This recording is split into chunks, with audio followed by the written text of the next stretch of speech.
오늘 본문 말씀의 시작은 예수님이 물로 포도주를 만드신 적이 있는 이 갈릴리 가나에 이르렀다라는 말씀으로 시작합니다. 예수님은 가나에서 첫 번째 이적을 행하셨습니다. 이곳에서 누가 등장을 하고 있는가 하면은 왕의 신하입니다. 이 왕은 갈릴리의 분봉왕 헤롯을 말합니다. 그의 신하가 있었다라고 하는데, 왕에 비하면은 이 신하가 별것 아닌 것처럼 이렇게 여겨질 수 있겠지만은, 그는 왕을 가까이에서 모시고 있는 그런 높은 신분의 사람이었고 또 권세를 가진 자였습니다. 그런데 이 왕의 신하에게 어떤 문제가 있었는가 하면은, 그의 아들이 가버나움에서 병들었다라고 말씀해 줍니다. 그러니까 우리가 알 수 있는 것은 아들이 병이 들었는데 이 아들은 지금 가버나움에 있습니다. 갈릴리 가나에서 가버나움까지의 거리는 약 30km 정도 된다고 하는데, 걸어서는 6시간 정도가 되는 거리입니다. 가버나움에 있는 아들의 병세가 어느 정도인가 하면은 47절 말씀에서 그가 거의 죽게 되었습니다 라고 말씀해 주고 있습니다. 여기서 보게 되는 것은 세상에는 우리의 힘으로는 어떻게 할 수 없는 그러한 어려운 일들이 존재한다는 것입니다. 권세와 물질이 있으면 다 될 것 같지만은 그렇지 않은 일들도 분명 존재합니다. 높은 지위와 권세를 갖고 있다고 하면은 힘없는 사람들보다는 일을 잘 해결할 수 있을지는 모르겠지만은 이 역시 한계가 있습니다. 이 왕의 신하에게도 일반 백성들보다는 더욱 많은 권세와 또 물질이 있었겠지만은 그것이 아들의 병을 고쳐주지는 못했습니다. 그 어떤 것도 병들어 죽어가고 있는 아들을 살려낼 수 있을 만한 그런 힘은 갖고 있지 못했습니다. 이처럼 세상 가운데는 우리의 힘으로는 해결할 수 없는 일들이 분명 존재합니다. 이런 세상을 우리가 살아가고 있다고 하면은 우리가 해야 할 일은 무엇이겠습니까? 전능하신 분을 의지하는 것입니다. 능치 못하신 일이 없으신 분을 의지하는 것입니다. 우리의 힘으로는 태평양 한가운데로 나아갈 수 없습니다. 우리의 힘으로는 저 높은 하늘 꼭대기까지 이를 수 없습니다. 그렇다면 어떻게 하면 되겠습니까? 그렇게 할 수 있는 힘을 가진 배와 비행기에 탑승하면 됩니다.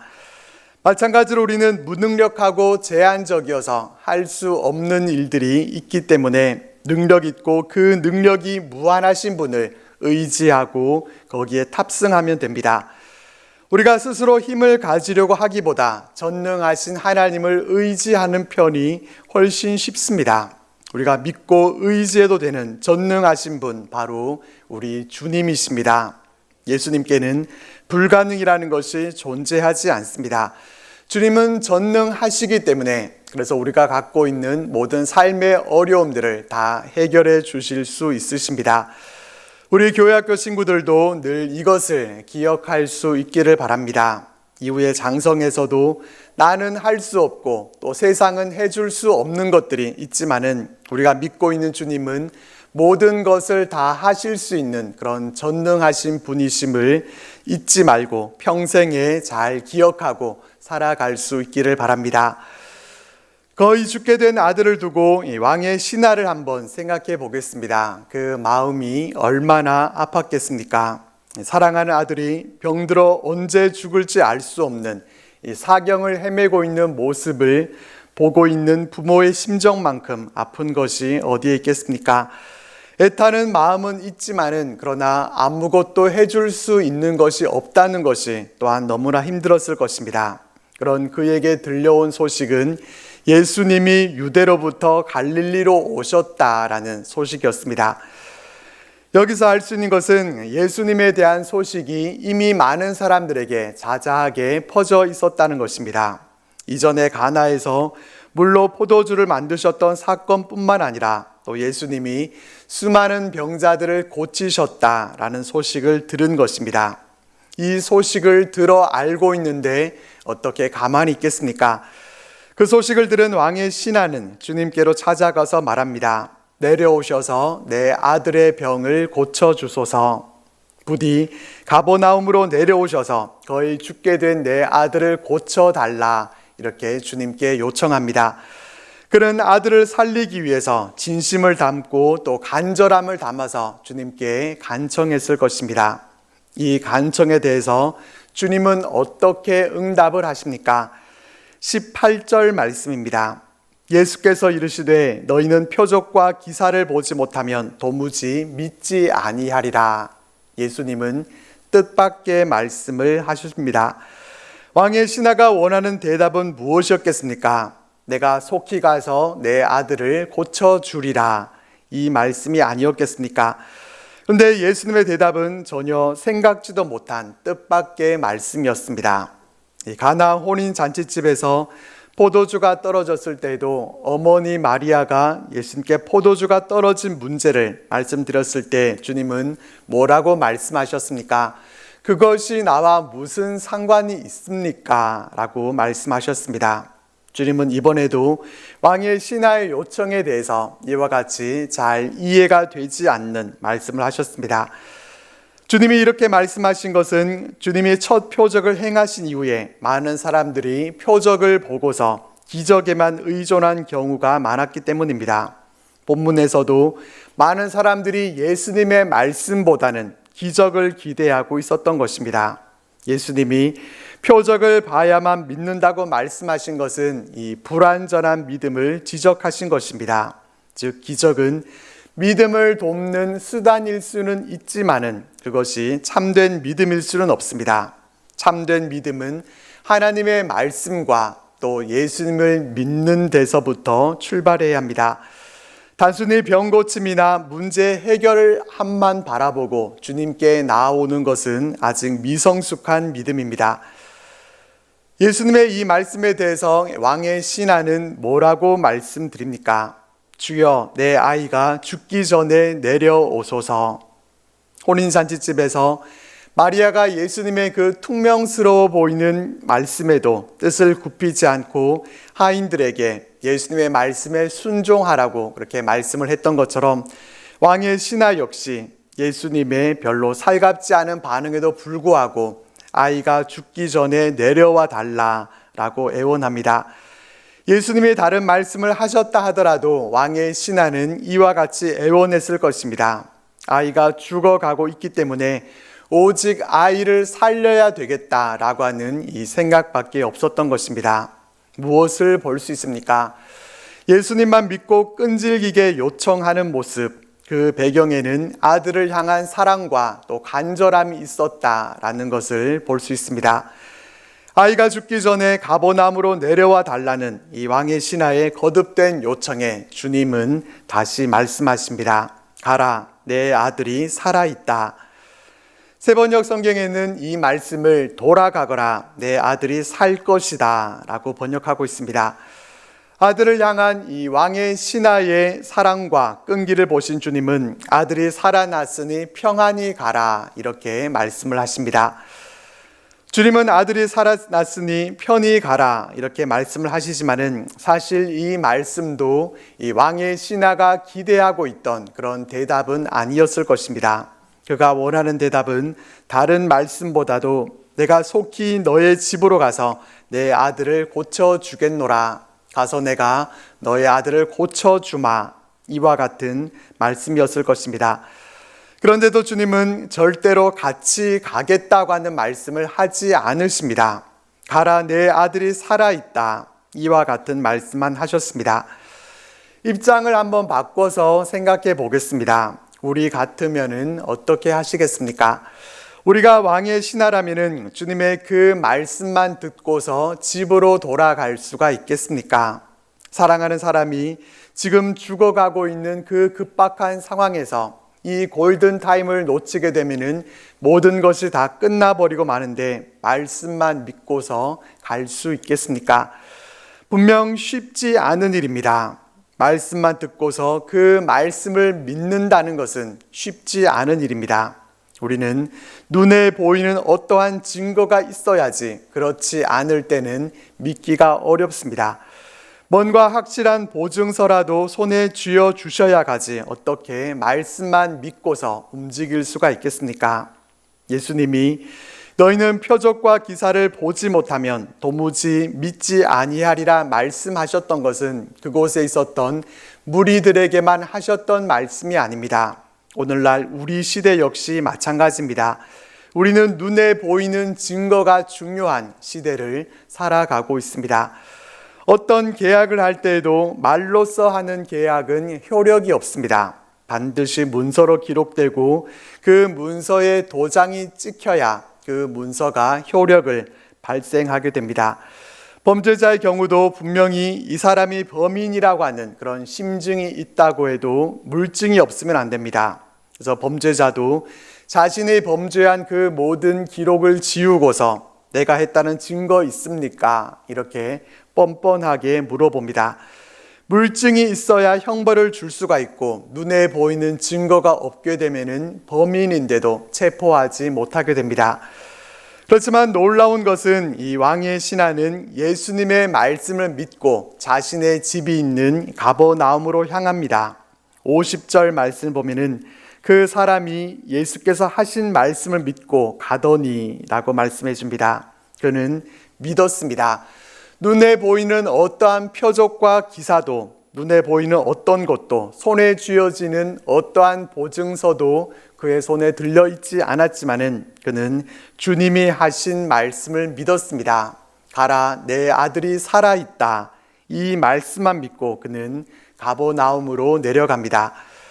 가버나움으로 내려가는 왕의 신하의 모습을 한번 상상해 보십시오. 그의 마음은 어떠했겠습니까? 예수님이 함께 가주시기를 바랬지만은 그러나 어떻게 보면은 주님은 그 요청을 거절하신 것입니다. 집으로 갔는데 아내가 예수님은 왜 같이 오지 않았습니까? 이렇게 물어본다고 하면은 뭐라고 대답하겠습니까? 집에 도착했는데 주님이 말씀하신 대로 되지 않고 아이가 죽었다고 하면은 또 어떻게 되겠습니까?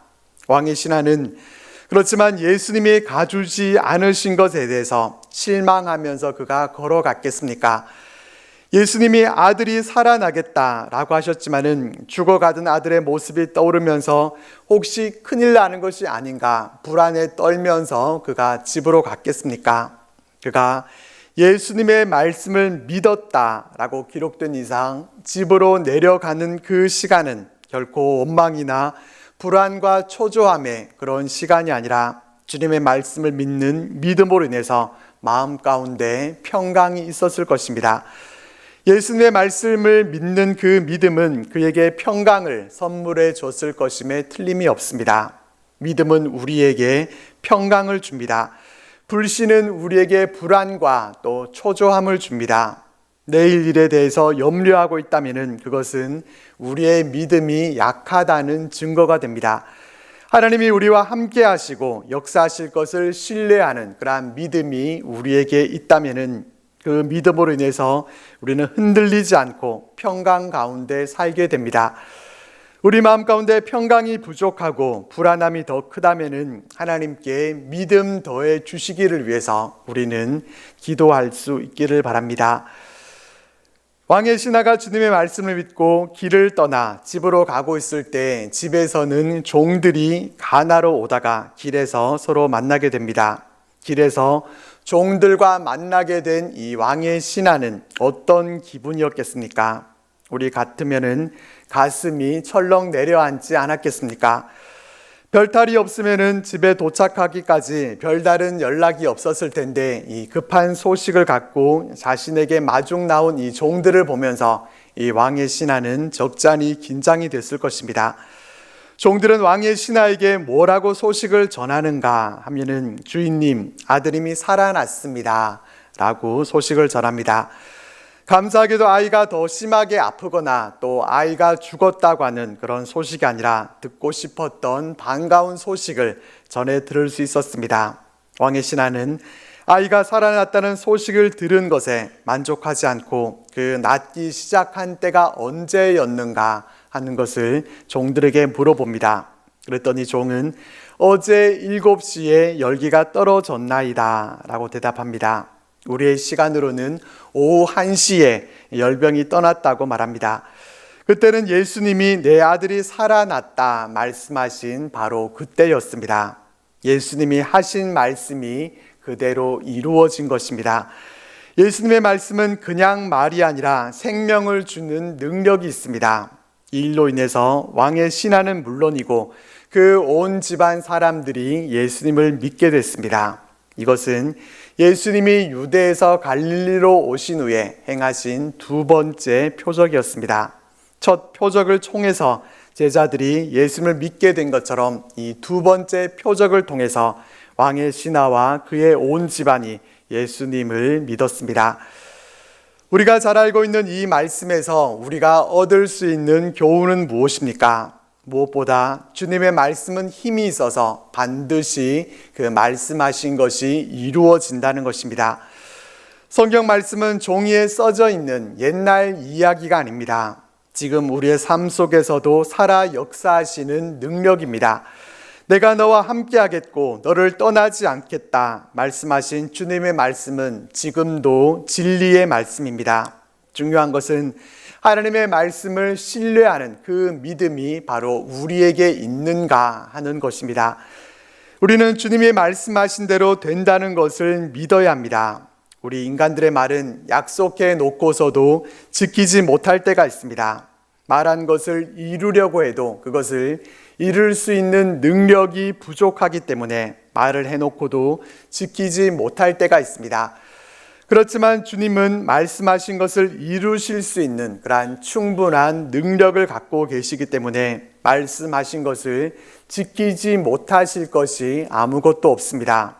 눈에 보이는 것을 믿는 것이 믿음이 아니라 말씀을 믿는 것이 곧 믿음의 시작입니다. 믿음의 본질은 하나님의 말씀을 믿고 붙드는 것입니다. 특별히 우리가 기억해야 할 것은 우리의 가정과 다음 세대가 말씀으로 살아난다는 것입니다. 주님의 말씀을 믿은 한 사람의 믿음으로 그의 온 집안이 예수님을 믿게 됐습니다. 우리의 가정도 하나님의 말씀을 붙잡을 때 자녀와 부모가 함께 믿음 안에서 살아갈 수 있습니다. 부모가 하나님의 말씀을 붙들면 자녀가 살아나고 자녀들이 하나님의 말씀을 신뢰하는 믿음을 가지면 부모가 변화됩니다. 말씀은 가정을 살리는 능력입니다. 왕의 신하의 가정과 같이 우리 삶에도 우리의 힘으로 해결할 수 없는 어려운 일들이 있습니다. 우리는 원래 무능력한 존재로 지어졌습니다. 우리가 할 일은 전능하신 하나님을 의지하고 그 말씀을 신뢰하는 믿음으로 나아가는 것입니다. 두려워하지 말라. 내가 너와 함께 하겠다. 내가 너를 떠나지 않을 것이다. 내가 의로운 오른손으로 너를 붙들어 줄 것이다. 나의 평강이 너희 마음과 생각을 지켜줄 것이다. 하나님의 말씀은 반드시 이루어집니다. 모든 것이 하나님이 말씀하신 대로 이루어짐을 우리가 확실히 믿고 오직 이 믿음으로 살아가는 우리들 모두가 되시기를 주님의 이름으로 축복합니다.